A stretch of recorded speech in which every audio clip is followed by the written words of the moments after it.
దీన్నే చూడు, నువ్విప్పుడు నిద్రలోకి వెళ్తున్నావు. Deep sleep.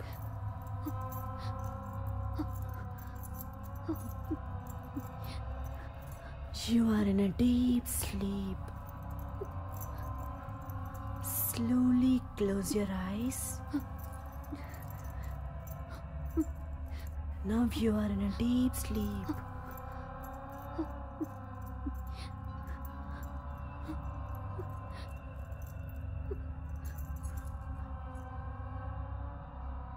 నీ పేరేంటి? నిత్య. Are you fine? నీకు ఏం జరిగింది?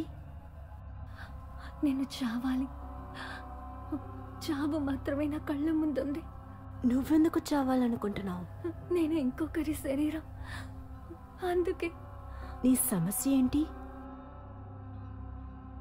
ఎందువల్ల నువ్వు ఇలా ఆలోచిస్తున్నావు? ఇది నరకంలా ఉంది. నాకే శరీరం వద్దు.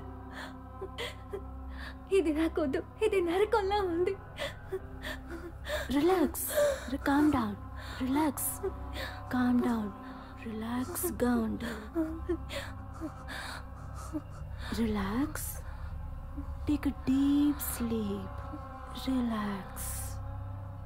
Calm down. Calm down. Calm down.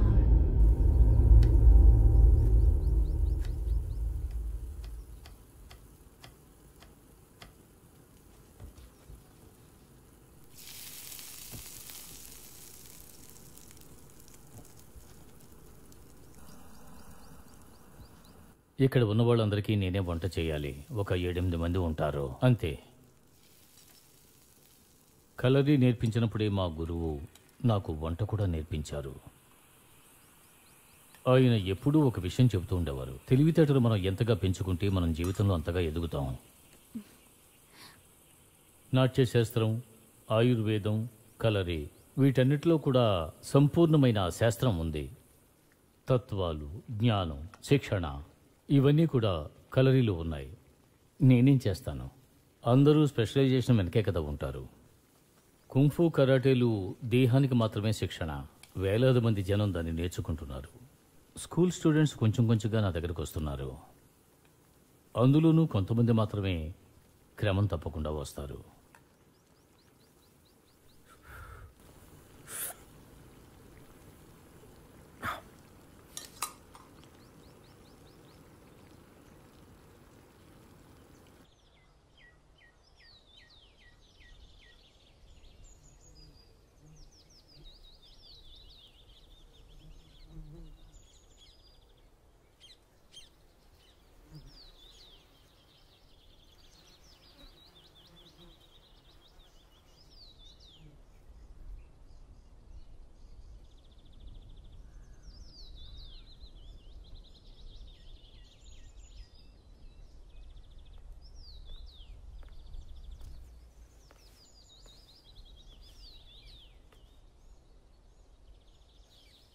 అమెరికాలో నాకు శిష్యుడు ఉన్నాడు.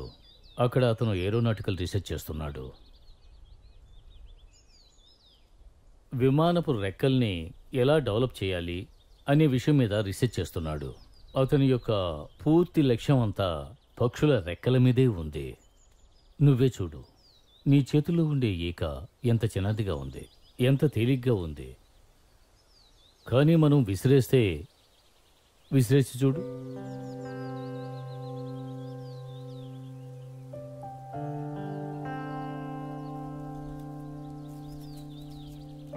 చూసావా, ఎగిరేటప్పుడు అది ఎలా ఉంది?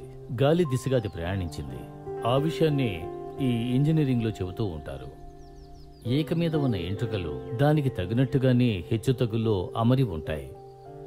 ఈ విధమైన వేల కొద్దీ చిన్న చిన్న విషయాలు ఉన్నాయి.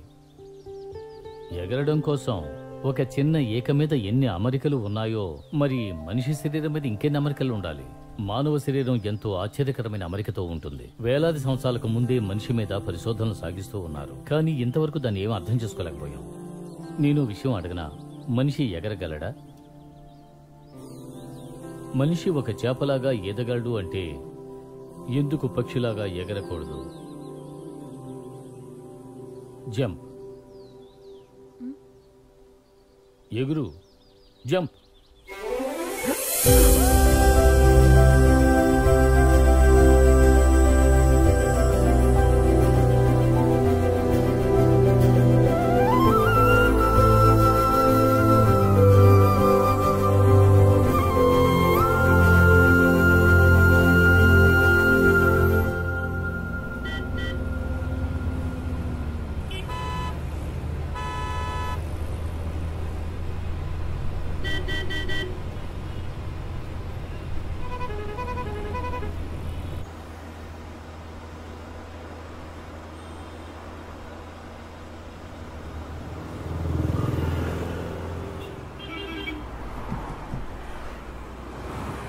మనిషి శరీరం సాధారణమైంది కాదు. ఎటువంటి పనైనా సరే దానికి తగినట్టుగా మనం తయారు కావచ్చు. ఇది మానవుడు చెయ్యలేడు అనే పని ఈ భూమి మీదే లేదు. అదే కళది.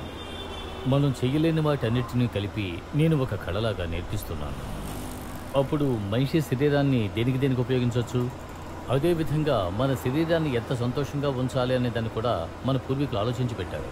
అలాగే ఈ కళది పుట్టింది.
రా దివ్య, రా. ఇదే నా కలరీ పాఠశాల. నా తల్లి ఒడిలాంటిది ఈ స్కూలు. నేను ఎక్కడే పెరిగాను. నా గురువు తరువాత నేనే ఈ పాఠశాల నడిపిస్తున్నాను.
పక్షికి బలం రెక్కల్లో ఉందంటే మనిషికి బలం కాళ్లలో ఉంది. మొదటి పాఠం ఎలా నిలబడాలి అన్నదే.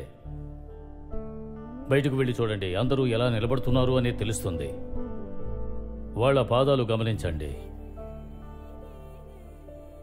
పాదం మొత్తం శరీర బలాన్ని తట్టుకోవాలి. పాదాలకు మనం తగిన శిక్షణ ఇవ్వలేదు అంటే ఆ తరువాత అది మన శరీరాన్ని సోమరిగా మారుస్తుంది. అందుకు మనిషి తన శరీరాన్ని ముందుగా తిన్నగా నిలబడేలా చేయాలి. అందుకు అతని పాదాలు దృఢంగా ఉండాలి. ఇకపైన నేను మీకు నేర్పించబోయే ప్రతి విషయాన్ని మీరు బ్రెయిన్లో ఉంచుకోవాలి. 10లో 9 మంది శిక్షణలు తమ కాళ్ల కారణంగానే పరాజయం పాలవుతున్నారు.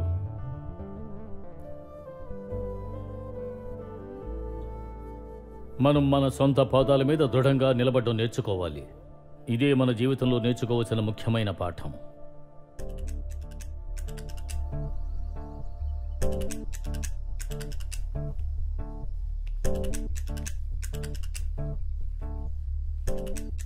కలయిలో 7 ఘట్టాలు ఉన్నాయి. అందులో మొదటి ఘట్టం దృఢంగా నిలబడ్డాం. మన పాదాలు భూమి మీద స్థిరంగా నిలబడ్డానికి కొద్ది స్థలం చాలు. ఆ చిన్న స్థలాన్ని కలం అని అంటారు. ఆ కళంలో మనం స్థిరంగా నిలబడ్డాన్ని ప్రాణశక్తి అంటారు. తల నుండి కాళ్ల వరకు ఏ ఆటంకాలు లేకుండా ప్రవహించాలి.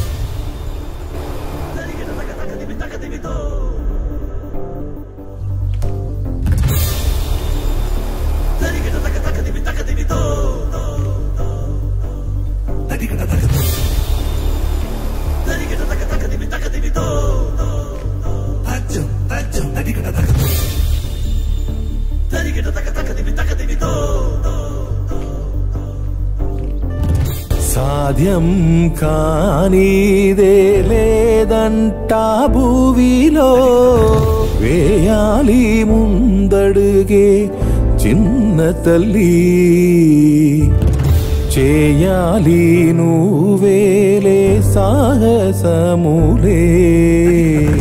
సూర్య భగవానుడి స్ఫూర్తనుకో.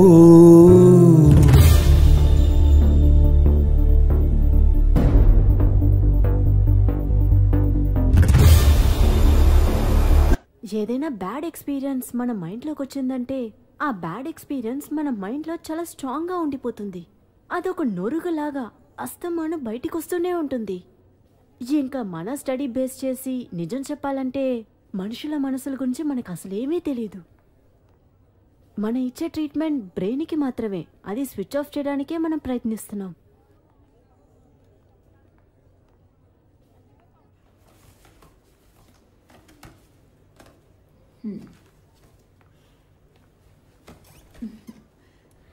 అసలు హానెస్ట్గా చెప్పాలంటే నిత్యాకి నేను ఎటువంటి ట్రీట్మెంట్ స్టార్ట్ చేయలేదు. She is still under the diagnosis. Haven't even completed knowing our problems. ప్రస్తుతానికి తనకి లిప్రాసనాసియం ఇచ్చాను.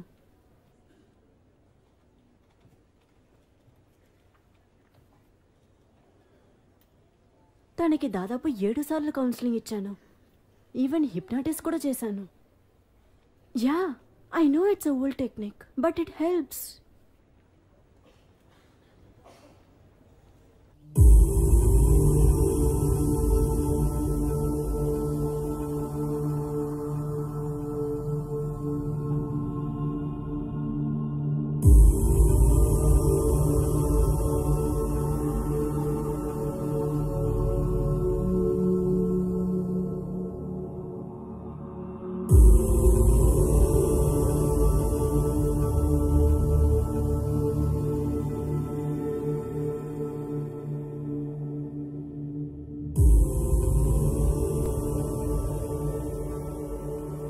రెండవ ఘట్టం అష్టాకారం. అది 8 జంతువుల లక్షణం. భూమి మీద ఎన్నో రకాల శరీరాలు ఉన్నాయి. అందులో ప్రత్యేక అమరిక ఉన్నది మనిషి శరీరం. ఎందుకంటే మానవ శరీరం అనేది మిగతా జంతువుల అన్ని శరీరాలకి భిన్నమైనది. ప్రతి జంతువు వేలాది సంవత్సరాలుగా పుట్టి పెరిగి రూపాంతరం చెంది అవి ఒక్కొక్కటి ప్రత్యేకమైన ప్రతిభలను సంతరించుకుంటాయి. మనం కూడా ఆ ప్రతిభలను మన శరీరంలోకి ధారాళంగా తీసుకురావచ్చు. వరాహ, గజ, మాజాలం, సింహం, సర్పం, కుక్కుడ. మన అంతరంగం కూడా ప్రశాంతమైన స్థితిలో ఉండాలి. మిమ్మల్ని మీరు గెలవగలిగితేనే మనం కూడా స్థితప్రజ్ఞుల్లాగా దృఢమైన మనస్సుతో జీవించగలం. మన మనస్సు శాంత స్వరూపమై ఉండాలి. కలరీ పూర్తిగా చదివిన తర్వాత మనసంతా అహింసతో నిండిపోతుంది. మనం కలరీ చదివేది పోరాటానికి. మనం ఏ ఆయుధం తీసుకున్నా, ఎవరిని ఎదిరించి పోరాడినా మన మనస్సు ఎప్పుడు త్యాగ నిరతితో ఉండాలి. సరస్సు మధ్యలో ఉండే శిల్పంలాగా. కోపం, ఈర్ష్య మన మనసులో ఉంటే అది మన శరీర బలాన్ని క్షీణింపచేస్తుంది. మన మనస్సు ప్రశాంతంగా ఉంటే మన శరీరం ఎంతో శక్తివంతమవుతుంది. కలరీలో 3వ ఘట్టం పోరాటం, మనశ్శాంతి. దీన్ని ప్రయోగమని అంటారు. ఇది సముద్రంలోని అలలు లాంటివి. శిక్షణ కోసం తలపడుతూ ఉంటాయి. పైకి అలలు ఎంత చెలరేగినా సముద్రపు లోతులో ప్రశాంతంగానే ఉంటుంది.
మాట్లాడినట్టుగా